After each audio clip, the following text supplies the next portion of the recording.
नमः शिवाय। स्वागत है आपका इस चैनल में। आज इस वीडियो में हम बात करेंगे कुंभ राशि के जातकों के लिए 2026 कैसा जाएगा।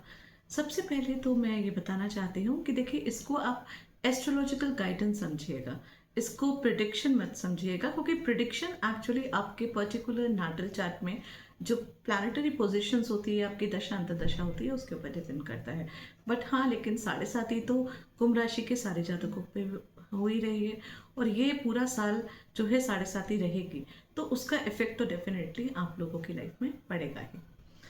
जो मंथली प्रिडिक्शन हम करते हैं, ईयरली प्रिडिक्शन हम करते हैं, उन सब में प्लैनेट्स का डिफरेंट रोल होता है। इसको समझना बहुत ज़्यादा ज़रूरी है। पहले देखिए, जो हम डेली प्रिडिक्शन करते हैं, वीकली प्रिडिक्शन करते हैं, वो हम चंद्रमा से करते हैं, क्योंकि चंद्रमा जो है वो एक राशि में 2.5 दिन के लिए रहता है। तो वीकली प्रिडिक्शन उसके हिसाब से होती है। मंथली प्रिडिक्शन जो है हम सूर्य से करते हैं, क्योंकि सूर्य एक राशि में कुल 1 महीने तक रहता है। तो जैसे सूर्य ट्रांजिट करता है तो हम मंथ के हिसाब से प्रिडिक्शन कर सकते हैं। लेकिन ईयरली प्रिडिक्शन काफ़ी वास्ट होती है, और इसमें जो है प्रॉपर एक्यूरेसी आना वो आपकी प्लानिटरी पोजीशन पे डिपेंड करता है। लेकिन ईयरली प्रिडिक्शन में हम 3 जो है मुख्य प्लैनेट, उन्हीं को देखते हैं, जिसमें सबसे पहले तो हम जुपिटर को देखते हैं, क्योंकि जुपिटर 1 साल के लिए एक राशि पे रहता है। फिर हम राहु केतु को देखते हैं, क्योंकि ये 1.5 साल तक एक राशि पे रहते हैं, तो इनका असर भी काफ़ी स्ट्रांग होता है। और तीसरा जो सबसे इम्पोर्टेंट प्लैनेट है वो है शनि। शनि जो है वो 2.5 साल एक राशि में रहता है, और इस वक्त आप लोगों की 7.5 भी चल रही है, और 7.5 का आखिरी फेज चल रहा है, मतलब आखिरी ढैया 7.5 की चल रही है। तो स्टार्ट करते हैं हम शनि और राहु केतु से। शनि जो इस समय आपकी राशि में, आपकी कुंडली में, आपकी लाइफ में सबसे ज़्यादा इफेक्ट कर रहा है, क्योंकि इसका ट्रांसिट जो है वो मीन राशि से होके निकल रहा है, जो आपका दूसरा भाव है। शनि आपके खुद की राशि का लॉर्ड भी है, और उसके साथ साथ शनि देव ने आपके 12वें घर की राशि को भी लिया हुआ है। इसका मतलब 12th हाउस का भी लॉर्ड है और फर्स्ट हाउस का भी लॉर्ड है, और साथ में 7.5 भी चल रही है। और इस समय शनिदेव जो है वो सेकेंड हाउस में बैठे हुए हैं, मतलब कि ये तीनों हाउस जो हैं, 12th हाउस, फर्स्ट हाउस और सेकेंड हाउस, ये तीनों हाउस जो हैं वो अच्छी तरीके से रिफ्लेक्ट हो रहे हैं। और साथ साथ शनि की जहाँ जहाँ दृष्टि पड़ रही है, वो हाउसेस में भी बहुत ज़्यादा इफेक्ट पड़ रहा है। और इसी के साथ राहु केतु, राहु जो आपके खुद के लगन में बैठा है, जो कुंभ राशि में बैठा है, और राहु कुंभ को अपनी राशि ही मानता है, और यही शनि का डिपोजिटर भी है। अब ये लगन में, मतलब आपके फर्स्ट हाउस में बैठा हुआ है, केतु इसके जस्ट ऑपोजिट में बैठा हुआ है, तो राहु का और शनि का जो इफेक्ट है, उसका जो है पूरी आपकी लाइफ में पड़ रहा है, बहुत ज़्यादा असर रहा है। और सबसे बड़ी बात यह है कि शनि यहाँ पे इस पूरे 2006 में बैठेंगे, अभी यहीं पे रहेंगे, इनकी पोजीशन यहाँ से चेंज नहीं होगी, ये मीन राशि में ही रहने वाले हैं। लेकिन राहु जो है वो दिसंबर 5 को राशि परिवर्तन करके अपने से पीछे वाले घर में चले जाएंगे, मतलब आपके 12th हाउस में चले जाएंगे। लेकिन 5 दिसंबर तक राहु का भी इफेक्ट जो है वो वैसा ही रहने वाला है जैसा कि चल रहा है। तो देखिए, शनि की हम बात कर लेते हैं। शनि देव जो है वो मीन राशि में रहने वाले हैं। यहाँ से शनि देव की जो तीसरी दृष्टि पड़ती है, वो पड़ती है आपके चतुर्थ भाव में। उसके बाद शनि देव की जो 7वीं दृष्टि है वो आपके अष्टम भाव में पड़ रही है, और ऐसे ही यहाँ पे शनि देव बैठे हुए आपके एकादश भाव को भी देख रहे हैं, मतलब 11th हाउस जो गेन्स फुलफिलमेंट ऑफ डिजायर का हाउस है, उसको भी देख रहे हैं। और राहु देव जो हैं वो आपके फर्स्ट हाउस में बैठे हुए हैं। और सबसे अच्छी चीज ये है कि जुपिटर की दृष्टि जो है वो राहु देव में पड़ रही है। राहु कुंभ राशि में बैठ के अपने हिसाब से सब कुछ कर रहे हैं, लेकिन ये तब तक नियंत्रण में है जब तक जुपिटर यहाँ पे बैठे हुए हैं। और जुपिटर के यहाँ से जाते ही राहु अपने फुल प्रभाव में रहेंगे, क्योंकि इस समय राहु अपने खुद के शतभिषा नक्षत्र में भी हैं, और शतभिषा नक्षत्र में राहु अपनी फुल एनर्जी से अपना काम करते हैं, मतलब फर्स्ट हाउस में बैठे हुए कंफ्यूजन भी क्रिएट करते हैं, आपको बहुत सारी बेनिफिट्स भी देते हैं, नेगेटिव चीजें भी देते हैं। इसमें बहुत बार ऐसा होगा कि राहु देव जो है यहाँ पे बैठे हुए आपके मन में बहुत बहुत बार चीजें लेकर आएंगे कि आपको बहुत स्पीड से पैसा कमाना है, बहुत जल्दी जल्दी पैसा कमाना है। और क्योंकि देखिए, ये बात तो बिल्कुल फैक्ट है कि शनि की 7.5 के बाद और शनि की साढ़े साथी के चलने के दौरान फाइनेंशियली क्राइसिस तो आपकी लाइफ में आए ही होंगे। तो इस सिचुएशन में जब आपके दिमाग में ये चीज़ आती है कि कुछ शॉर्ट टर्म ऐसी चीज़ें हैं जिससे जल्दी से पैसा आ जाएगा, तो आप उस पे जाना शुरू कर देते हैं। और ये सिचुएशन है ना, अभी तो नियंत्रण में है थोड़ा बहुत, क्योंकि राहु देव देख रहे हैं, तो राहु जो है वो कंट्रोल में है। और ये बार बार स्थिति जो है आपके मन में आएगी, ये पूरे साल आप देखिएगा आपके मन में टिल 5 दिसंबर बार बार ऐसा लगेगा कि कोई ऐसी चीज़ करते हैं जिससे कि स्पीड से हमारे पास जल्दी से पैसा आ जाए, कोई ऐसी स्कीम मुझे मिल जाए जिससे मैं जल्दी पैसा कमा लूँ, या कोई बिजनेस अगर मैंने स्टार्ट कर लिया है तो अब मैं जल्दी से उसको प्रॉफिट उसमें से गेन कर लूँ। आपके मन में ये चीज़ बार बार आएगी, और स्पेशली ये चीज़ तब तब आएगी जब जब आपकी जो ट्रांसिट में बुध जो है वो वक्री होंगे। और अगर आपके नाटल चार्ट में बुध वक्री हैं तो इसका इफेक्ट बहुत ज़्यादा पड़ रहा होगा, क्योंकि बुध जब वक्री होते हैं तो राहु के अंदर जो है वो बुद्धि और ज़्यादा स्ट्रांग हो जाती है, स्पेशली हर चीज़ को मल्टीप्लाई करने की। तो यहाँ पे आपको बहुत ज़्यादा सतर्क रहने की रिक्वायरमेंट है। ये एक काइंड ऑफ अलर्टनेस है कि देखिए राहु आपको चीज़ें बताएगा, बहुत सारी चीज़ों में भ्रमित भी करेगा, आपको बहुत बेनिफिट भी देगा, लेकिन आपको बहुत संयम रख के शांति से सब कुछ करना है। मतलब ये समझ लीजिए कि यहाँ पे ना आपको बेबी स्टेप्स फॉलो करने हैं, क्योंकि ये जाती हुई साढ़े साथी है, साढ़े साथी जा रही है। बिल्कुल डेफिनेट है कि जाती हुई साढ़े साथी बहुत कुछ देख के जाती है, लेकिन ऐसा ना हो कि आपके कर्मों के हिसाब से, क्योंकि हम जो कुछ भी करते हैं उसके हिसाब से हमें फल मिलता है, हम अपनी डेस्टिनी अपने कर्मों के हिसाब से बनाते हैं। तो राहु कुछ ऐसा जल्दीबाजी में आपसे कुछ करवा ले जिससे कि वो साढ़े साथी जो आपको बहुत कुछ देने जाना चाह रही है वो खाली सीख ही देके ना चली जाए, क्योंकि वो कुछ तो देके जाएगी ही। अब ये तो बिल्कुल फैक्ट है कि इतने टाइम से जो साढ़े साथी चल रही है, जो ऑब्स्टिकल्स आपकी लाइफ में आए हैं, उससे एक तो वैसे ही कुंभ राशि काफ़ी मैच्योर होती है, तो मैच्योरिटी लेवल आपका काफ़ी हाई हो चुका होगा। आपको यहाँ पे इस वक्त बिल्कुल क्लैरिटी मिल चुकी होगी कि कौन सही है और कौन गलत है। लेकिन राहु लगन में बैठे हुए कुछ ना कुछ भ्रम पैदा करेंगे, और उस भ्रम को पैदा करने से आप अपने हाथ से कोई मिस्टेक करेंगे। ये सिचुएशन जो है, ये प्लैनेटरी पोजीशंस जो है वो बता रही है। और ये तब तब होगा, जैसे मैंने बोला, कि जब बुध वक्री होगा। तो आपको इस चीज का बहुत ज्यादा ध्यान रखना है कि सोच समझ के बिल्कुल स्टेप बाय स्टेप चीजों को करिए। तो ये जो साढ़े साथी जाती हुई है वो आपको प्रोग्रेस देगी, आपको जो देगी वो आपके लिए लॉन्ग टाइम बेनिफिट करेगा। नहीं तो ये साढ़े साथी सिर्फ आपके लिए एक सीख बन के रह जाएगी, और फिर आपके हाथ में कुछ भी नहीं आएगा। क्योंकि एक और बात है कि जैसे राहु अपना काम कर रहा है, शनि दूसरे भाव में बैठे हुए हैं। अब एक तो ये बात बिल्कुल फैक्ट है कि जितने भी कुंभ राशि वाले लोग होते हैं वो स्पष्ट वक्ता होते हैं, उनको सच सुनना ही पसंद होता है, और कहीं ना कहीं उनकी कॉन्शियस गलत चीज करने को अलाउ नहीं करती है।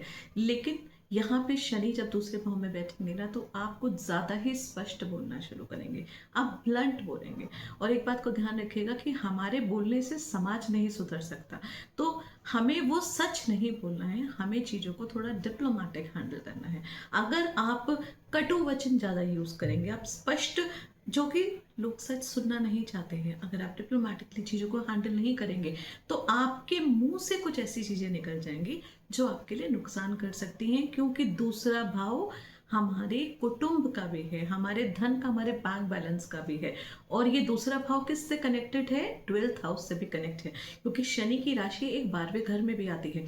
12वां घर एक्सपेंसेस का होता है, दूसरा भाव वाणी का होता है। तो कोई ऐसी वाणी जो कि आप अपने मुंह से निकालेंगे, वो आपकी, ये आपके ऊपर डिपेंड करता है कि आपके मुंह से कुछ कटु शब्द निकले जिससे कि आपके लिए प्रॉब्लम्स क्रिएट हो, या आप सोच समझ के कुछ ऐसी बात बोले जिससे आपकी बात प्रभावित हो और उस प्रभाव से लोग जो हैं वो आपकी तरफ आकर्षित हो।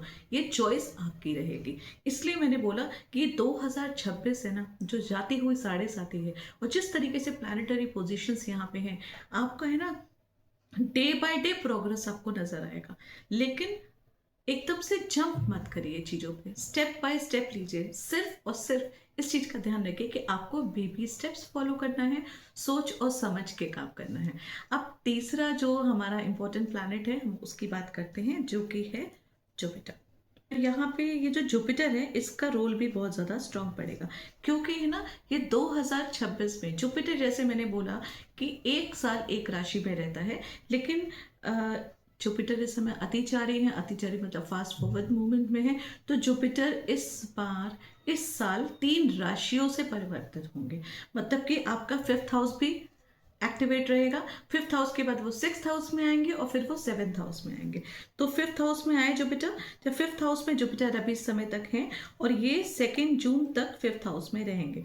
2 जून के बाद जुपिटर जो है वो आपके छठे भाव में आ जाएंगे। अब 5th हाउस में जब तक जुपिटर हैं तो तब तक तो ये यहाँ से जो है इनकी शुभ दृष्टि जो है वो राहु पे पड़ रही है, तो ये राहु को कंट्रोल करके रखेंगे। लेकिन उसके बाद जब जुपिटर यहाँ पे आएंगे छठे भाव में, तो छठे भाव में जुपिटर उच्च के हो जाते हैं, क्योंकि यहाँ पे 4 नंबर की राशि है, कर्क राशि है।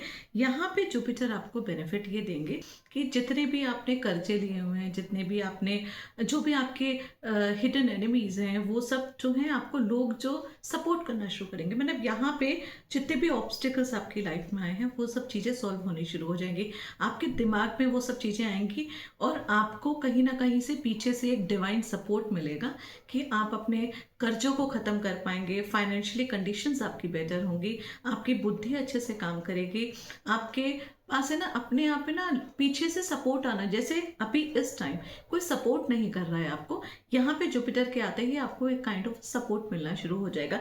लेकिन साथ में राहु अपना काम करता रहेगा, क्योंकि वो लगन में बैठा हुआ है, और शनि देव जो है वो दूसरे भाव में बैठे हुए हैं। 7:30 का टाइम है और ये लास्ट जाती हुई 7:30 है, जिसकी इंटेंसिटी काफी स्ट्रांग है, वो भी अपना काम करती रहेगी। तो यहाँ आपको इन सब चीजों का बहुत ज्यादा ध्यान रखना है। लेकिन जब जुपिटर यहाँ पे बैठेंगे ना, तो जुपिटर छठे भाव में बैठ के अपनी 7वीं दृष्टि से आपके 12वें घर को भी देखेंगे। तो यहाँ पे जो एक्सपेंसेस हैं उन सबको भी वो कंट्रोल करेंगे।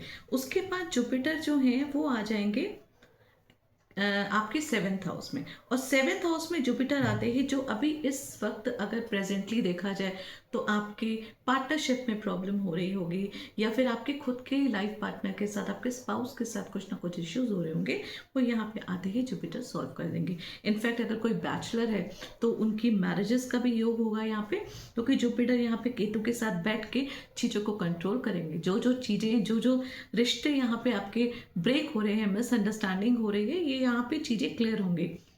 आपके बिजनेस वगैरह में भी एक्सपेंशन होगी, नए नए आइडियाज आएंगे। मतलब अगर आप देखें तो जुपिटर 5th हाउस में आपको क्रिएटिविटी दे रहे हैं, 6th हाउस में आपको स्ट्रॉन्ग कर रहे हैं, आपको सपोर्ट दे रहे हैं, और 7th हाउस में आते ही आपका कोई भी काम, कोई भी बिजनेस, रिश्ते, वो सब चीज़ें जो सुधरने शुरू हो जाएंगी। तभी मैंने बोला कि बेबी स्टेप्स फॉलो करिए, क्योंकि अगर देखें तो ये गुरुदेव गुरु बृहस्पति जो है ना, वो स्टेप बाय स्टेप आके आपको बहुत ज़्यादा बेनिफिट देंगे। और देव गुरु बृहस्पति आपके 11वें भाव के भी स्वामी हैं और आपके दूसरे भाव के भी स्वामी हैं। 11वां भाव आपका गेन्स फुलफिलमेंट करो डिजायर का होता है, और दूसरा भाव आपका बैंक बैलेंस का होता है, आपकी मनी का होता है। तो यहाँ पे आते आते आपकी चीजें जो है वो काफी ज्यादा सुधरेंगी, काफी ज्यादा आपको बेनिफिट होगा।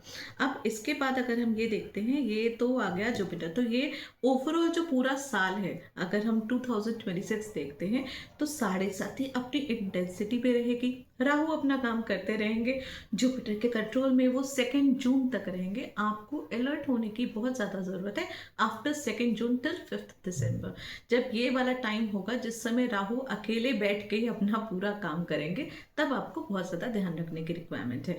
और जुपिटर स्टेप बाय स्टेप अपने अपने घरों में आके वहाँ से जुपिटर जो है वो सारी चीज़ों को कंट्रोल करते रहेंगे। यहाँ पे थोड़ा सा है ना शनि की दृष्टि को भी थोड़ा अच्छे से समझ लेते हैं। जैसे कि देखिए, शनि देव जो हैं यहाँ पे बैठ के तीसरी दृष्टि से चतुर्थ भाव को देख रहे हैं। तो चतुर्थ भाव को जब वो देखेंगे तो यहाँ पे आपकी माता के हेल्थ में इश्यूज हो सकता है, मन आपका थोड़ा अशांत हो सकता है, क्योंकि शनि देव अपना वो काम करेंगे। और तो वो आपके लगन के स्वामी हैं तो ज़्यादा कुछ ऐसा नेगेटिव नहीं होगा। यहाँ से वो अष्टम भाव में भी अपनी दृष्टि दे रहे हैं। तो अष्टम भाव में जब शनिदेव दृष्टि देते हैं तो आपके ससुराल पक्ष से कुछ अनबन हो सकती है। या एक चीज का और आपको ध्यान रखना है कि कहीं पे भी आपको ये पूरे साल, जब तक आपकी 7.5 खत्म नहीं हो जाती, जब तक शनिदेव यहाँ पे मीन राशि में बैठे हैं, ना आप किसी से उधार लीजिए और ना किसी को उधार दीजिए, क्योंकि सिचुएशन ऐसी आएगी, या तो आप किसी को ऐसे उधार दे सकते हैं कि आप उसको दे दीजिए और आप भूल सकते हैं, लेकिन अगर आप ये एक्सपेक्ट कर रहे हैं कि आपको वो चीज़ वापस मिलेगी, तो फाइनेंशियल तौर पे, पैसों के मतलब पे आपके लिए दुश्मनी जो बढ़ जाएगी। आप रिश्ते से भी जाएंगे, दुश्मनी भी आपकी बढ़ेगी, और पैसे तो आपको वैसे भी मिलने वाले हैं नहीं, जिसको भी आप दे चुके होंगे। तो यहाँ पे आपको इस चीज पे बहुत ज्यादा नियंत्रण रखना है। राहु आपके दिमाग में स्कीम्स डालेगा, बहुत ज़्यादा डालेगा, और आपके मन में आएगा कि आप यहाँ पे कुछ ऐसा इन्वेस्ट करें जिससे कि आपका पैसा मल्टीप्लाई हो। शनिदेव यहाँ पे बैठ के जो है अष्टम भाव को देख रहे हैं। यहाँ आप अगर कहीं पे पैसा बिना सोचे समझे डालेंगे तो डेफिनेट बात है कि आपका जो पैसा है वो डूब जाएगा। इसलिए आपको इस टाइम बहुत ज़्यादा अलर्ट रहने की रिक्वायरमेंट है, स्पेशली फिनेंशियल तौर पे। तो ये टाइम है ना, आप है ना अपना पैसा, अपनी लर्निंग, अपनी सारी, अपने रिश्ते, इनको थोड़ा सा संभाल के रखिए, क्योंकि सब चीज़ों की ज़रूरत ना आपको आगे बढ़ने वाली है और आपके लिए बेनिफिट होने वाला है। फिर ये ना हो कि साढ़े साथी के जाते ही कुछ हाथ ना रह जाए और आपके कटु वचन करने से या आपके कुछ स्पष्ट बोलने से आपके रिश्ते खत्म हो जाए, आपके जल्दबाजी करने से आपके पैसे खत्म हो जाए, बाद में जो सिर्फ सीख है वो रह जाए। तो साढ़े साथी की जाती हुई साढ़े साथी का बेनिफिट लीजिए, सिर्फ सीख से उसको मत रोकिए। ये जो मेरी गाइडेंस है सारे कुंभ राशि वालों के लिए ये है। कोई भी चीज अच्छी या बुरी नहीं होती है, सब चीजें हमारे कर्मों के ऊपर डिपेंड करता है, और दूसरा डिपेंड करता है आपकी खुद की प्लैनेटरी पोजीशंस क्या है। अब यहाँ पे अगर आपकी राहु की या शनि की दशा या अंतर दशा चल रही होगी, तो डेफिनेटली ये जो मैंने चीजें बोली है ना, उसका इफेक्ट बहुत ज्यादा पड़ रहा होगा। लेकिन अगर नहीं पड़ रही होंगी तो थोड़ा कम पड़ेगा। लेकिन साढ़े साथी तो सभी के ही हाउस में हो रही है, मतलब सभी कुंभ राशि वालों के लिए हो रही है, तो साढ़े साथी का डेफिनेटली इफेक्ट सबको पड़ेगा। तो ये चीज का आपको संभल के रहना है और ध्यान रखना है। जुपिटर की जो पोजीशंस हैं, इसमें आपकी एजुकेशन बढ़ेगी, आपके बाहर के लोगों के साथ आपके काम बढ़ेंगे। जो कुछ लोग जो हैं वो बाहर रहना चाहते हैं, सेटल होना चाहते हैं, तो इस टाइम जो है वो लोग सेटल हो सकते हैं और अपने काम को आगे एक्सपैंड कर सकते हैं, बढ़ा सकते हैं। मतलब ये समझ लीजिए कि नया इन्वेंशन, नया बिजनेस, नया काम, ये सब चीज़ें करने के लिए आपको तीनों प्लैनेट्स हेल्प करेंगे। लेकिन उन तीनों प्लैनेट्स के साथ जो बाकी दो प्लैनेट्स हैं, उनकी जो नेगेटिविटी है उसको समझना बहुत ज़रूरी है। और साथ में आप ये देखिएगा कि आपकी कुंडली में पर्टिकुलर ये प्लैनेट्स कहाँ बैठे हैं, तो उसका ज़्यादा इफेक्ट पड़ेगा। अगर तो आपकी कुंडली में राहु और शनि अच्छी जगह, अच्छी पोजीशन को लेके बैठे हैं, अच्छे नक्षत्रों को लेके बैठे हुए, तो डेफिनेटली यहाँ की पॉजिटिव चीज़ आपके पास ज़्यादा होगी, नेगेटिव चीज़ जो है वो कम होगी। और एग्जैक्टली आप देखिएगा कि जब 31 अक्टूबर को जुपिटर आपके 7th हाउस में आ जाएंगे, तो उस समय ना एक लाइफ का आपका टर्निंग पॉइंट आपको नजर आएगा। आपकी लाइफ में बहुत सारी चीजें इंप्रूव्ड होती हुई समझ में आएंगी, देखेंगे। अक्टूबर मंथ, नवंबर मंथ में ये चीजें रहेंगी। और सबसे ज्यादा टाइम चेंज होगा किस वक्त, जब 5 दिसंबर को जो नोड्स हैं चंद्रमा के, मतलब राहु और केतु दोनों ही अपनी राशि परिवर्तन करेंगे। और राहु जो है वो 5 दिसंबर के बाद, 5 दिसंबर के बाद आपके 12वें घर में आ जाएगा, और केतु जो है वो आपके 6ठे भाव में आ जाएंगे। ओवरऑल अगर देखा जाए ना, तो जुपिटर जो है वो आपकी सीख से शुरू होगा, क्योंकि 5th हाउस से शुरू हो रहा है, सीख से शुरू होगा, डिसिप्लिन से गुजरेगा क्योंकि वो 6ठे भाव में आ रहा है, और उसके बाद आपका पब्लिक जो रिकॉग्निशन है, आपका मान सम्मान है, आपकी पार्टनरशिप, आपके रिलेशनशिप है, वहां पे जाके वो खत्म होगा। तो जुपिटर जो है वो काफी बेनिफिशियल रहेगा आपके लिए ये पूरे साल। बाकी डिपेंड करता है कि, क्योंकि जुपिटर आपके 11वें भाव का और दूसरे भाव का दोनों का स्वामी है, डिपेंड करता है कि 11वां भाव और दूसरे भाव का ये स्वामी जुपिटर आपकी खुद के नाटल चार्ट में कहाँ पे बैठा हुआ है, तो ये अपने पूरे पॉजिटिव फल जो है उसके अकॉर्डिंग दे पाएगा। अब जनवरी 2026 की अगर हम बात करते हैं, तो जनवरी का महीना जो है वो 2 पार्ट्स में डिवाइड रहेगा। शुरू का जो टाइम है, साढ़े साथी तो देखिए आपकी चल रही है, राहु आपके लगन में बैठे हुए हैं, वो वैसे ही अपना काम करेंगे। जुपिटर पंचम दृष्टि में ही रहेंगे ये पूरे जनवरी के महीने, और केतु आपके यहीं पे बैठेंगे 7th हाउस में जहाँ पे बैठे हुए हैं, तो ये अपना काम करें। उसके साथ साथ आपका 11th हाउस जो है वो फुली एक्टिवेटेड है, क्योंकि 11वें भाव में सूर्य, शुक्र, मार्स और मरकरी ये चारों प्लैनेट्स यहाँ पे बैठे हुए हैं। मतलब 11th हाउस जो है वो यहाँ पे बहुत सा 11th हाउस इच्छाओं का होता है, 11th हाउस सोशल मीडिया का होता है, 11th हाउस आपका लोगों से कनेक्शन का होता है।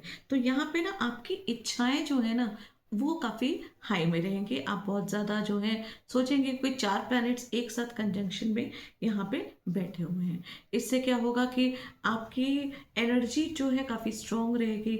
आपके पास आपके मन में पैसा कमाने का बहुत ज़्यादा उत्सुकता रहेगी। आपको रहेगा कि बहुत जल्दी स्पीड से मुझे बहुत कुछ मिल जाए, क्योंकि सबसे इम्पोर्टेंट यहाँ पे क्या है कि मंगल और सूर्य दोनों एक साथ बैठे हुए हैं। देखिए, मंगल होता है सेनापति और सूर्य होता है राजा। राजा और सेनापति दोनों एक साथ बैठे हुए हैं तो वो कर्म को आगे बढ़ाने में सक्षम रहते हैं। और शुक्र भी साथ में बैठे हैं। शुक्र जो है लग्जरी देता है, जो कि पैसा देता है। तो आपके दिमाग में नए नए टेक्निक्स, नई नई चीज़ें जो हैं वो पैदा होंगी और आप उसको करने की इच्छुक होंगे। और यहाँ पे इनफैक्ट आप करेंगे भी। बट अगेन मैंने कैसे बोला आपको कि बेबी स्टेप्स को फॉलो करिए। सेकेंड पार्ट अगर मैं देखती हूँ जनवरी का, जो कि इसमें होगा क्या कि 13 जनवरी को मरकरी जो है वो मकर राशि में शिफ्ट होंगे। उसके बाद फिर मंगल जो है वो 14 को होंगे, 16 को सूर्य आ जाएंगे और 17 को शुक्र आ जाएंगे। मतलब ये चारों प्लैनेट्स जो हैं वो मकर राशि, जो कि शनि की अपनी राशि है, आपके लगन के स्वामी की राशि, आपके 12वें भाव में ये सारे जो है शिफ्ट हो जाएंगे। और ये सारे शिफ्ट होने के बाद मंगल जो है वो मकर राशि में उच्च का हो जाता है, मतलब बहुत ज़्यादा स्ट्रांग हो जाता है। और यहाँ पे जैसे बोला मैंने, मंगल सेनापति एक स्ट्रांग पोजीशन लेके सूर्य साथ में बैठे हुए हैं। तो यहाँ पे आपके कर्मों में बहुत ज़्यादा बेनिफिट होगा। कहाँ से? अगर आप बाहर से कोई काम कर रहे हो, फॉरेन कंट्री से रिलेटेड अगर आपका कोई काम हो, या फिर आप किसी एमएनसी कंपनी में काम कर रहे हो, यहाँ पे आपके प्रमोशन के चांसेस हैं, आपके ट्रेवल के चांसेस हैं। और एक चीज़ का ध्यान रखिएगा, 12th हाउस फुल्ली एक्टिवेटेड होगा यहाँ पे, क्योंकि ये 12वां घर आपकी 12वीं राशि है, आपके लगन के स्वामी का घर भी है। तो यहाँ पे 12वां घर जब भी एक्टिवेट होता है तो 12वां घर होता है नींद का।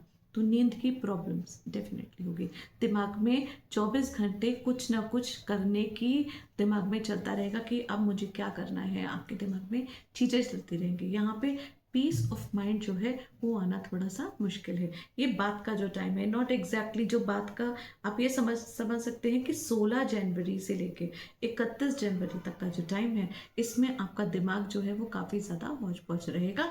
लेकिन यहीं पे आपको नए नए आइडियाज़ भी आएंगे, आपके नए कनेक्शंस भी बनेंगे। लेकिन साथ में बार बार हॉस्पिटल का भी होता है, बार बार जेल का भी होता है, बार बार आइसोलेशन का भी होता है।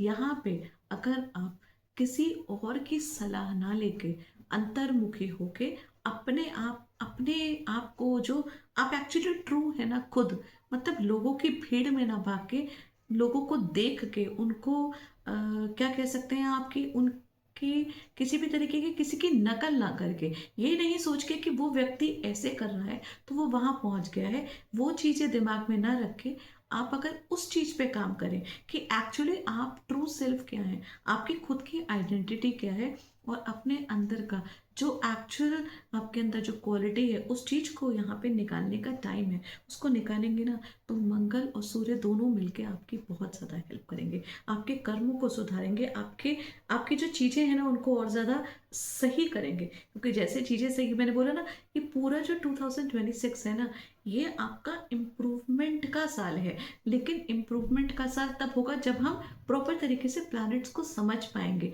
कि एग्जैक्टली प्लैनेट्स इस हाउस में आके हमको क्या देना चाह रहे हैं, और उसके हिसाब से हम एक्ट करेंगे। और साथ में है ना, 18 से लेके 20 तारीख तक का ये जो 3 दिन का टाइम होगा, ऑलमोस्ट 3 डेज का टाइम, इसमें चंद्रमा भी आपके 12वें घर में आ जाएंगे, मतलब 10th राशि में आ जाएंगे। तो यहाँ पे 5 प्लैनेट्स एक साथ आपके 12th हाउस में आएंगे। तो ये एक पंचग्रही महायोग का भी एक निर्माण करता है, जिसमें पांचों प्लैनेट्स एक साथ वहां पे बैठते हैं, उस हाउस को फुल्ली एक्टिवेट करते हैं उस हाउस से। अब ये चॉइस आपकी है कि आप उस हाउस से क्या चीज़ें जो हैं वो निकाल सकते हैं, कौन सा खजाना अपने पास निकाल सकते हैं। लेकिन एक बात बिल्कुल क्लियर है कि जब वो हाउस एक्टिवेट होगा, 12th हाउस आपका फुली एक्टिवेट होगा, तो आपके एक्सपेंसेस बढ़ेंगे, अब चॉइस आपकी है कि आप उन एक्सपेंसेस को अपने बेनिफिट के लिए बढ़ाते हैं या फालतू का खर्चा करते हैं। तो कोई भी काम ऐसा मत करिए कि सिर्फ सीख रह जाए आपको। इनफैक्ट कोई भी स्टेप इस तरीके से लीजिए जिससे कि आपके लॉन्ग टर्म में आपको बेनिफिट हो। मरकरी वहां बैठा हुआ है, शुक्र वहां पे बैठा हुआ है। शुक्र की बहुत अच्छी पोजीशन होती है जब वो वहां बैठता है। सूर्य और बुध दोनों मिलके बुध आदित्य योग बनाते हैं। मंगल और सूर्य दोनों वहां पे मिलके आदित्य मंगल राजयोग वहां पे बना रहे हैं। उसके बाद चंद्रमा और मंगल वहां पे बैठ के महालक्ष्मी योग बना रहे हैं। और शुक्र तो वैसे भी अच्छा होता है 12वें घर में। तो आप ये देखिए कि इतना अच्छा, इतना स्ट्रॉन्ग योग आपके 12th हाउस में जो बन रहा है, उसको आप किसी भी तरीके से खराब मत करिए, किसी भी तरीके से उसको अच्छी तरीके से यूज करने की कोशिश करिए। बस उस टाइम का आपको ध्यान रखना है जब जब मरकरी जो है वो वक्री अवस्था में होगा, क्योंकि मरकरी अवस्था में होगा जब मरकरी आपका बुध, तो उस समय सिचुएशन जो है वो आपकी डिस्टर्ब होंगे, क्योंकि राहु उस समय सही तरीके से काम नहीं करेंगे।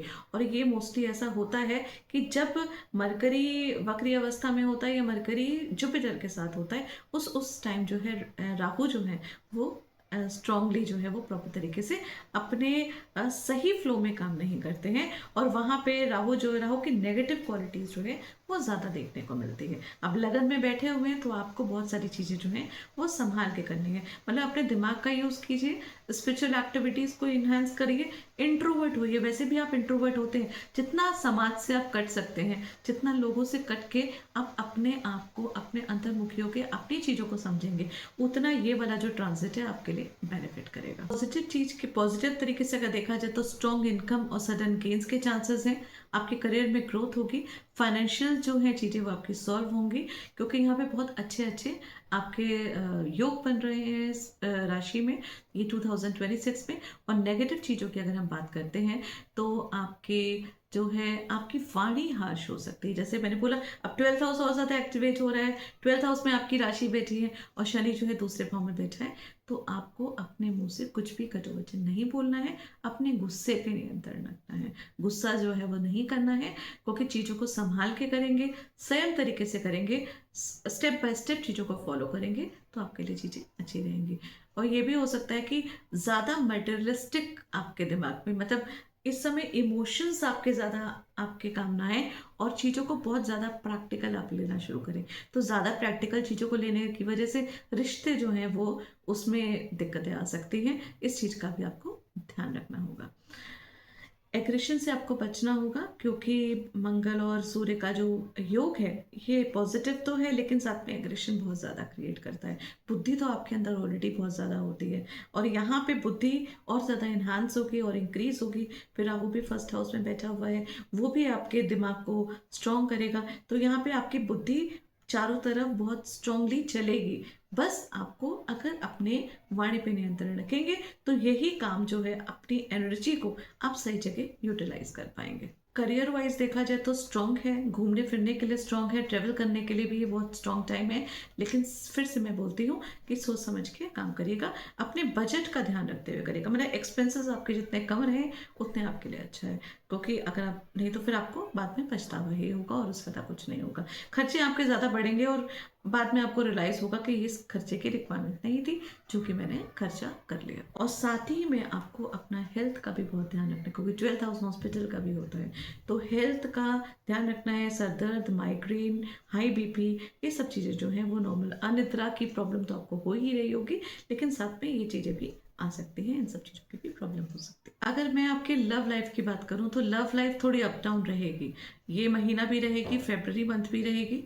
फेब्रवरी एंड के बाद आपकी जो रिलेशनशिप हैं वो थोड़े से बेटर होने शुरू हो जाएंगे, लेकिन अभी स्टार्टिंग में आपका रहेगा, क्योंकि यहाँ से मंगल और सूर्य फिर आपके लगन में आ जाएगा और लगन में ऑलरेडी राहु बैठा हुआ है, तो वहाँ पे भी क्लैशेस होंगे। उसके बाद दूसरे भाव में आ जाएंगे, तब जाके थोड़ी सी रिश्ते जो हैं, स्पेशली आपके रोमांटिक जो रिश्ते हैं या आपके स्पाउस के साथ जो रिश्ते हैं, उसमें थोड़ा सा सुधार आना शुरू होगा। और एक्चुअल सुधार तो तब आएगा जब जुपिटर जो है 31 अक्टूबर के बाद आपके सप्तम भाव में आ जाएंगे। तो सिंपल टिप्स हैं जिनका ध्यान रखिए। क्या क्या करना है आपको? पैसों का प्रॉपर प्लानिंग करिए, यूज़ करिए, सोच समझ के करिए। हेल्थ में नींद को पूरी करिए। सर दर्द वगैरह अगर कुछ होता है तो उसको हल्के में मत लीजिए। किसी भी तरीके की कोई दिक्कत होती है तो प्रॉपरली अपनी बॉडी का चेकअप कराइए। उसके अलावा बोलने से पहले बहुत बार सोचिए, सोच समझ के कोई भी काम करिए। बस इतना ही लेंगे और बेबी स्टेप्स फॉलो करेंगे तो ये टाइम जो है वो आपका प्रोग्रेस में जाएगा। नहीं तो फिर वही वाली बात है कि सिर्फ सीख बन के रह जाएगा ये 7:30 का जाने का टाइम। और फिर आप बोलेंगे कि जाती हुई 7:30 बहुत कुछ दे के जाती है, पर मुझे उसने सिर्फ सीख दी और कुछ भी नहीं दिया। ये डिपेंड करता है सब आपके ऊपर। फरवरी 2026 की बात करते हैं तो इस समय सूर्य, राहु और मंगल दोनों आपके फर्स्ट हाउस में होंगे। तो जब फर्स्ट हाउस में ये सारे होंगे तो वैसे तो राहु कहते हैं हाथी को और मंगल कहते हैं महावत को। और राहु को महावत कंट्रोल कर लेता है, मतलब कि जो राहु है वो कंट्रोल में आ जाता है जब मंगल जो है वो साथ में वहाँ बैठ जाते हैं और सूर्य जो है वो लगन में आते हैं। तो ये बात बिल्कुल फैक्ट है कि यहाँ पे आपका कॉन्फिडेंस बढ़ेगा, आपकी लीडरशिप क्वालिटी बढ़ेगी। आप पब्लिक जो है पब्लिक अपीयरेंस में आप आएंगे, लोग आपको जानना और पहचानना शुरू करेंगे। तो फेब्रुअरी मंथ में ये सब बेनिफिट्स आपको होने शुरू हो जाएंगे। इनफैक्ट आप बोल्ड और फियरलेस डिसीजंस जो है वो लेने में सक्षम रहेंगे। ये वाला फेज जो है ना वो आपको स्पॉटलाइट देने के लिए आएगा फरवरी 2026। बात कर लेते हैं मार्च 2026 की। तो यहाँ पे आपके पैसों का ग्रोथ होगा, मतलब फाइनेंशियली आपको यहाँ पे जो टाइम है, जो फाइनेंशियल दौर है, आपको बेनिफिट होगा। स्पेशली जो मार्च का स्टार्टिंग का टाइम है, आप देखिएगा शुरू के 10 दिन आपको कहीं से पैसा आएगा या कहीं कोई स्कीम या कोई भी काम आपने जो किया उसका प्रॉफिट जो है वो आपको उस समय मिलेगा। इसमें पैसों का आना तो है आपके उसमें एकदम क्लियरली नज़र आता है। और इसमें ये भी है कि वीनस भी आपके दूसरे भाव में आ जाएगा, जुपिटर आपके 5th हाउस में रहेगा। तो 5th हाउस का जुपिटर, 2nd हाउस का वीनस, ये आपको बेनिफिट करेगा। और वीनस के संग शनि जब दोनों ये मिलेंगे तो आपके कर्म स्थान से आपको पैसे मिलने की संभावना है। इनफैक्ट अगर कोई जॉब वगैरह करते हैं तो उनके प्रमोशंस होने के चांसेस हैं ज़्यादा मार्च के स्टार्टिंग में। आप देखिएगा कहीं ना कहीं आपको बोनस मिल सकता है, कहीं ना कहीं ऐसा अनएक्सपेक्टेड अमाउंट आपके पास आ सकता है जिसकी आपने उम्मीद नहीं करी होगी। अगर हम आज के महीने में देखते हैं तो यहाँ पे पैसा और टैलेंट दोनों ही आपका काम करेगा और दोनों ही आपके लिए बेनिफिट करेगा। इसके बाद हम बात करते हैं अप्रैल की। तो अप्रैल का मिड ऑफ द मंथ जो है वो उसको छोड़ के अगर देखते हैं तो मिड अप्रैल के बाद से शुक्र जो है वो आपके 4th हाउस में आ जाएगा। तो 4th हाउस में शुक्र जो है वो सुख देता है, तो मानसिक सुखों की प्राप्ति होगी आपकी। जैसे मैंने बोला कि शनि क्योंकि तीसरे दृष्टि से आपके चतुर्थ भाव को देख रहे हैं तो माता के शारीरिक कष्ट जो है उसमें सुधार होगा। आप यहाँ पे कोई प्रॉपर्टी वगैरह परचेज कर सकते हैं, घर में रेनोवेशन वगैरह करा सकते हैं, कोई गाड़ी वगैरह खरीद सकते हैं। कुछ घर से स्पेंड करने का अगर आप करेंगे, मतलब आप सोच सकते हैं। और कोई वर्क फ्रॉम होम अगर कोई कर रहा है तो उनके लिए ये काफ़ी बेनिफिट और पॉजिटिव टाइम रहेगा। यहाँ पे मतलब ये समझ लीजिए कि एक लंबे टाइम के प्रेशर के बाद आपको यहाँ पे थोड़ा सा सुख और कंफर्ट जो है वो ऐसा अंदर मन को फील होगा। इसके बाद हम मई मंथ की बात करते हैं। तो ये वाला है ना, मई मंथ जो है ना आपका एक्शन में जाएगा, मतलब कि यहाँ पे आपके एक्शन जोन रहेंगे। यहाँ पे आपको बहुत सारा काम करना है, बहुत सारे काम का बर्डन भी रहेगा, बहुत सारी रिस्पॉन्सिबिलिटीज भी आपके ऊपर रहेंगी। क्योंकि यहाँ पे ना 3rd हाउस में मंगल आ जाएगा और 3rd हाउस में मंगल जो है वो पराक्रम दिखाता है, मतलब आप वो डिसीजंस लेंगे, आप कोई ना कोई काम करने के लिए आगे बढ़ेंगे, आपकी हेजिटेशंस जो है हर तरीके से खत्म होंगी और आप आगे बढ़ के अपना कुछ ना कुछ काम ज़रूर करेंगे। यहाँ पे कुछ ना कुछ आप ऐसा स्टेप लेंगे जिसमें आप कोई नया प्रोजेक्ट वगैरह कुछ कर सकते हैं, कोई नया काम अगर कर सकते हैं तो उसमें आपको जो है एक बोल्ड स्टेप मिलेगा, एक बेनिफिट मिलेगा। तो ये वाला टाइम जो है आपका एक्चुअली काम करने का टाइम है और इसमें आप कोई ना कोई एक्शन जरूर लेंगे। छोटे मोटे ट्रेवल्स भी हो सकते हैं और वो ट्रेवल जो है वो आपके फ्रूटफुल भी हो सकते हैं। जून के मंथ में मैं बोलूँ तो जून के मंथ में जुपिटर भी ट्रांजिट कर जाएगा आपके 6th हाउस में। जैसे मैंने बोला कि 6th हाउस में जुपिटर यहाँ पे आके आपको पीछे से सपोर्ट मिलेगा, आपको उन लोगों का भी सपोर्ट मिलेगा जिन लोगों से आपने कुछ एक्सपेक्ट भी नहीं किया था। इनफैक्ट फाइनेंशियली आपके पास इससे पहले वाले मंथ में पैसों का इस तरीके से आगमन हो जाएगा कि जो कर्जे वगैरह आपने लिए हुए, कोई लोन वगैरह लिए हुए, तो आप सोचेंगे कि उन लोन से थोड़ा सा छुटकारा पाए। अपनी EMI या वगैरह कुछ करते हैं तो आप एक बल्क में EMI अपनी 2-4 EMI एक साथ दे दें, आप कुछ ना कुछ कहीं न कहीं अपने जो कर्जे हैं उनको क्लोज़ करने का ये वाला जो टाइम रहेगा, आप इसमें आपको हेल्प मिलेगी, कहीं न कहीं से आपको सपोर्ट ज़रूर इसमें मिलेगा। इनफैक्ट आपके जो दुश्मन वगैरह हैं वो आपके हो सकता है दोस्त बन जाए, या फिर दुश्मन जो है वो आपका कुछ कर नहीं पाए। ये वैसे भी कुंभ राशि वालों के दुश्मन बहुत जल्दी बन जाते हैं, और यहाँ पे आपकी साढ़े साती की ढैया जो आखिरी चल रही है, ऐसे में आपके दुश्मन बहुत ज़्यादा कंटिन्यू बन ही रहे होंगे, क्योंकि एक तो आपको शुगर कोटेड बातें करनी नहीं आती है, दूसरा क्योंकि शनि यहाँ पे दूसरे भाव में बैठे हैं तो मुंह से कटु भी बोलेंगे। कटु कड़वा हमेशा कहते हैं ना, सच हमेशा कड़वा होता है, तो सच बोलेंगे, कड़वा बोलेंगे, और उससे दुश्मन आपके और पैदा होंगे। और दूसरी बात ये भी है कि कुंभ राशि के लोग जो पीछे से बहुत सारे दुश्मन इसलिए भी बनते हैं क्योंकि ये एक ऐसी राशि है जो कितनी भी स्ट्रगल कर ले, जितनी भी प्रॉब्लम्स में हो, उसके बाद भी ना वो नॉर्मल खड़ी हो जाती है। तो लोगों के लिए ये बहुत हैरानगी की बात है, इतने स्ट्रगल करने के बाद, इतनी प्रॉब्लम्स के बाद ये फिर वहीं पे खड़े हैं जहां हम लोगों को आसानी से चीज़ें मिल गई। इनको चीज़ें आसानी से तो कभी भी नहीं मिलती हैं, लेकिन हाँ, ये अपने दम पे बहुत कुछ कर लेते हैं। तो ये एक बहुत अच्छा एग्जाम्पल है लोगों की जेलसी, लोगों को जेलस फील करवाने का, मतलब फील नहीं करवाने का, लोग आपसे इसीलिए जेलस फील करते हैं। तो ये तो नॉर्मल है, लेकिन यहाँ पे जैसे ही छठे भाव में जुपिटर आएंगे तो वो सिचुएशन जो है वो कम होगी। हो सकता है आपके दुश्मनों के मन में कुछ इस तरीके के क्योंकि देवगुरु बृहस्पति यहाँ पे बैठे हैं, उच्च के होके बैठे हैं छठे भाव में, तो शायद उनके मन में आपके लिए वो नेगेटिव चीज ना आके कुछ दया भाव आ जाए, और वो इस चीज को एक्सेप्ट करना शुरू कर दे कि हाँ भाई, आप अगर उस मुकाम में पहुंचे हो तो किसी ना किसी तरीके से मेहनत करके पहुंचे हो, ना कि किसी को चीट करके पहुंचे हो। तो कहीं ना कहीं वो थोड़े से सॉफ्ट हो जाएंगे, ये तो डेफिनेट होना ही है। तो ये टाइम जो है आपके लिए काफी सही रहेगा, क्योंकि कहते हैं ना, पीछे से कुछ नेगेटिव कोई बोलने वाला, वैसे तो कोई फर्क पड़ता नहीं है। अगर आप पॉजिटिव हैं तो चीजें पॉजिटिव होती हैं, लेकिन कोई नेगेटिव बोलने वाला नहीं होता। तो कहीं ना कहीं एनर्जी जो है वो पॉजिटिव रहती है, सबकी सबकी तरफ से आशीर्वाद मिलते हैं, और व्यक्ति जो है वो प्रोग्रेस करता है। उसके बाद आते हैं जुलाई के मंथ में। तो जुलाई के मंथ में जुपिटर और सूर्य दोनों का कंजंक्शन, जुपिटर और सूर्य का कंजंक्शन ना एक बहुत ही सुंदर, बहुत खूबसूरत योग बनाता है। अगर आपकी कुंडली नाटल चार्ट में आपके जुपिटर और सूर्य का कंजंक्शन है ना, तो आप देखिएगा जिसकी भी कुंडली में ऐसा कंजंक्शन होगा, आप है ना, अगर बहुत ज़्यादा टेंशन में है, बहुत ज़्यादा प्रॉब्लम में है, एंग्जाइटी में है, आप सिर्फ उनके पास आके बैठेंगे, सिर्फ उनके पास बैठने से, उनके ऑरे में, उनके नज़दीक आके बैठने से ही ना आपको काफ़ी हद तक लगेगा कि मेरी सिचुएशन, मेरी प्रॉब्लम्स जो है वो सॉल्व हो गई। मतलब ये एक बहुत अच्छे नेचुरल हीलर्स होते हैं, ये कुछ बिना बोले, कुछ बिना करे भी आपकी जो है चीज़ों को सॉल्व कर देते हैं। इनसे बात करने मात्र से ही, या ये आपके साथ खड़े हैं इतना सोच के भी व्यक्ति जो हील हो जाता है। और ये एक वाला योग जो है आपकी कुंडली में बनेगा जुलाई मंथ में, जब जुपिटर के साथ सूर्य जो है वो कंजंक्शन में आएंगे। और सूर्य छठे भाव में अच्छा फल देते हैं। सूर्य छठे भाव में काइंड ऑफ शत्रु हंता योग बनाते हैं। जुपिटर तो वैसे भी यहाँ पे बैठे हुए हैं, तो यहाँ पे ना कोई कम्पिटिटिव एग्जाम्स अगर आप देना चाहते हैं, किसी तरीके का कंपटीशन करना चाहते हैं, तो यहाँ पे आप उत्तीर्ण होंगे, आपको बेनिफिट रहेगा। बट एक चीज का ध्यान रखिएगा, अथॉरिटी और ईगो दोनों है ना, क्लैशेस भी हो सकते हैं। मतलब क्योंकि राहु भी तो बैठा होगा ना लगन में, वो भी तो अपना काम करेगा, तो ओवर कॉन्फिडेंस भी आपका बढ़ सकता है, जिसकी वजह से आपको नुकसान हो सकता है। तो इस महीने आपको ओवर कॉन्फिडेंस से बचना है। पावर आपको मिलेगी, लेकिन आपको क्या करना है, अपनी उस पावर को थोड़ा बैलेंस करके रखना है। सितंबर मंथ की बात अगर करते हैं तो ये एक टाइम है काइंड ऑफ अ कमबैक का, मतलब कि अब आप अपनी पूरी पोजीशन में प्रॉपरली आएंगे।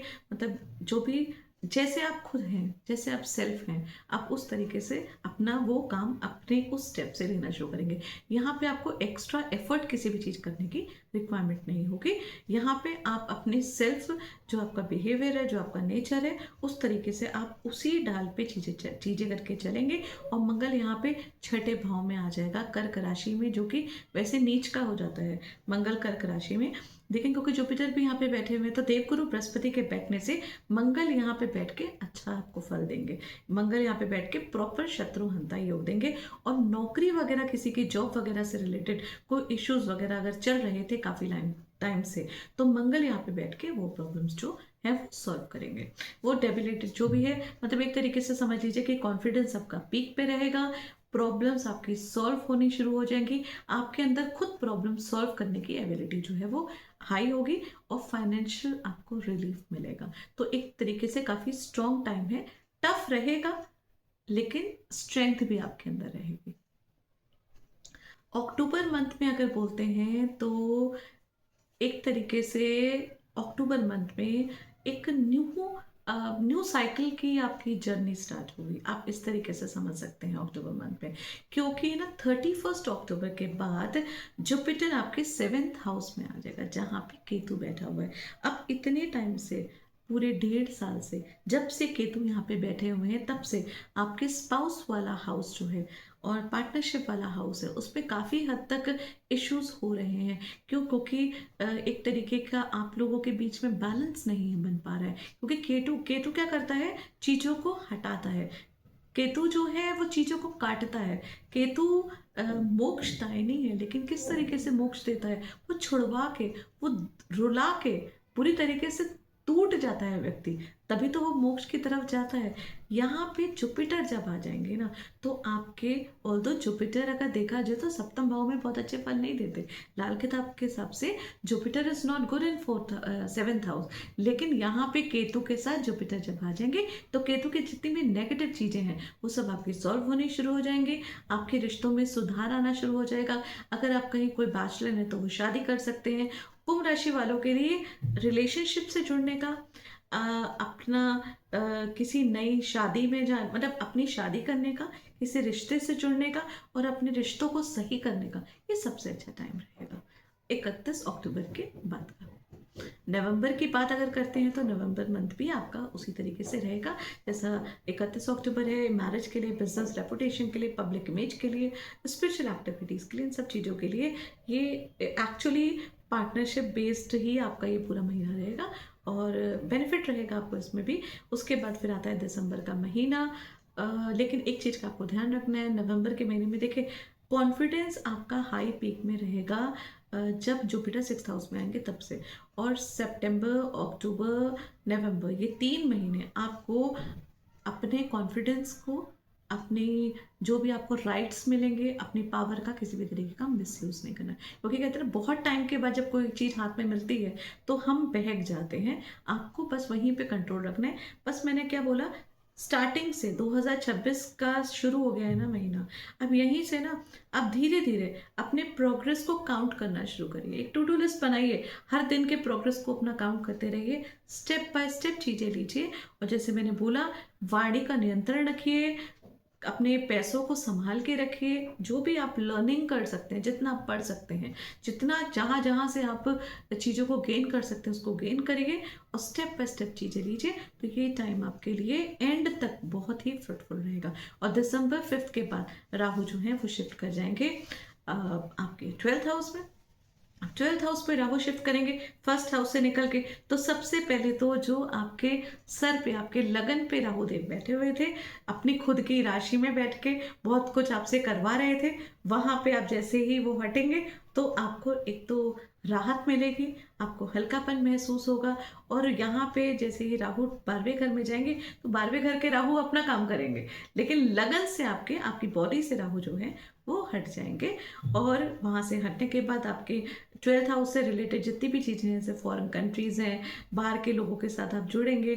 बाहर जो लोग सेटल होना चाहते हैं तो ये बेस्ट टाइम रहेगा उनके लिए। दिसंबर के महीने में वो बहुत आसानी से बाहर कहीं पर भी सेटल हो सकते हैं, फाइनेंशियल गेन हो सकते हैं। और साथ में यहाँ पे एक कार्मिक डायरेक्शन जो है वो चेंज होगा। डेफिनेटली राहु जब आपके 12वें घर में आएगा उसकी मैं पूरी फुल वीडियो बनाऊंगी और पूरा एक्सप्लेन करूंगी कि कुंभ राशि वालों के लिए जब मकर राशि में राहु देव आपके 12वें घर में आएंगे तो उसका आपकी लाइफ में क्या इफेक्ट पड़ेगा। तो ओवरऑल अगर देखते हैं तो 2026 एक इनोवेशन, एक स्टेबिलिटी की जर्नी है आपकी। लेकिन क्या करना है आपको, स्टेप बाय स्टेप चीज़ों को डिसिप्लिन से ही संभालना है। क्योंकि देखिए डिसिप्लिन से नहीं करेंगे, ये सोचेंगे कि अब तो सब कुछ ठीक है और सब कुछ अच्छा हो जाएगा, तो चीज़ें अच्छा नहीं होंगी। बहुत ज़्यादा एक्सपेक्टेशन मत करिए, धीरे धीरे चीज़ों को करिए और अपनी कुंडली के प्लानिटरी पोजीशंस को देखिए, कौन सी दशा चल रही है उसके हिसाब से काम करिए। अब रेमेडी की अगर हम बात कर लेते हैं तो देखिए 7.5 तो डेफिनेटली आप लोग की सबकी चल रही है, तो 7.5 चल रही है तो शनि मंदिर तो आपको जाना ही है, वहाँ जाइए, हनुमान चालीसा पढ़िए, ये दोनों चीज़ें आप करिए। उसके अलावा आपकी खुद की दशा या अंतर्दशा क्या चल रही है, अगर आप उसके अकॉर्डिंग रेमेडी करते हैं तो उस रेमेडी का कोई बेनिफिट भी होता है, अदरवाइज रेमेडी का बेनिफिट नहीं होता है। जनरल रेमेडी में यही है कि आप हनुमान चालीसा करिए, क्योंकि सूर्य का ये साल है तो सूर्य देव को जल दीजिए और शनि मंदिर जाइए एवरी सैटरडे। तो ये तो आपको डेफिनेटली हर चीज़ करनी है। जो दान वगैरह आप कर सकते हैं, जो पॉसिबिलिटी है आपकी पॉकेट अलाउ करती है, तो वो आप करने लग करिए। इनफैक्ट अपने हाथों से खुद उठ के कोई भी चीज़ निकाल लीजिए, अपनी सैलरी में से कुछ पर्टिकुलर अमाउंट निकाल दीजिए और वो निकाल के किसी ज़रूरतमंद को दे दीजिए। उससे बेटर बेटर कुछ भी नहीं होगा। कोई ऐसी चीज़ करिए जिससे किसी की हेल्प हो सकेगी, तो आपके हाथों से अच्छे कर्म होंगे, और अच्छे कर्म होंगे तो 7:30 का जाता हुआ टाइम भी आपके लिए भी अच्छा फलदायी होगा। तो देखा जाए तो ये पूरा साल राहु आपको नए आइडियाज देगा, जुपिटर आपको विजडम भी देगा और सपोर्ट भी करेगा, डिसिप्लिन, क्लैरिटी और स्टेप बाय स्टेप चीज़ें करेंगे। ये जो टाइम है ये आपके लिए बहुत अच्छा रहेगा। धन्यवाद।